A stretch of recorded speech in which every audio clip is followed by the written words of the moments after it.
A landmark law signed today does not change the law, yet it's prompted a fierce fight and some misleading claims. Democratic Governor Jared Polis has signed the bill to put abortion rights into Colorado law.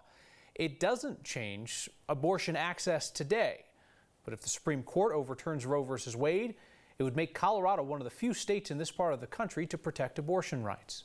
Here's Marshall Zellinger.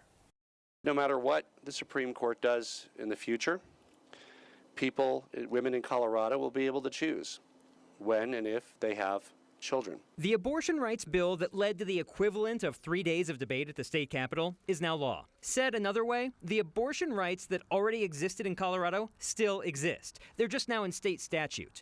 During debate, opponents of the bill focused on how it might impact a different area of Colorado law, the part that requires a parent to be notified of a minor's abortion at least 48 hours before it happens. The parental notification provisions. Called the Colorado Parental Notification Act.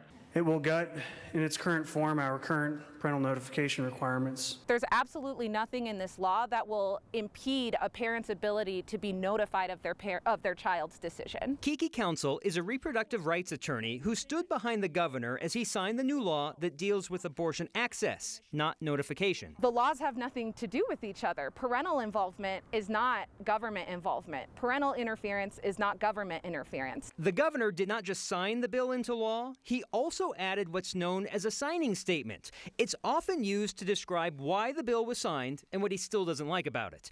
An hour before the bill signing, Democratic State Senator Julie Gonzalez heard he was including a signing statement and told me she was salty when she directed some of her comments at the governor. No disrespect to you, Governor, but this bill is a perfect example of why the founders vested the power of the government, drawn from the people, into the legislative branch, the people's branch. It turns out the signing statement he released was not critical. It did say this bill does not make any changes to the current legal framework for parental notification that exists in state law. Some states like Louisiana, Texas, Michigan even have both parental notification and parental consent. Colorado only has parental notification. And it is still required in Colorado for a minor's parent to be notified 48 hours before an abortion happens. But there is no law allowing the parent to prevent that from happening. That's partially what the bill signed into law today does. It keeps that right available. Now, Kyle, both Senator Gonzalez and I heard prior to the bill signing that there was going to be a signing statement, which indicates he's not happy with something.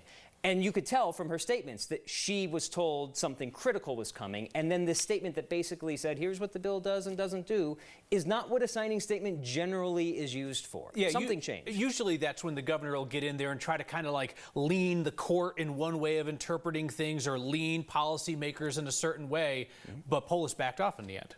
In the past, it has said, I'm signing this bill, but this is a gap, and I'd like law, and lawmakers are already working on a fix to this. It didn't say any of that, which makes it curious to me why there was a signing statement at all. Marshall, thank you.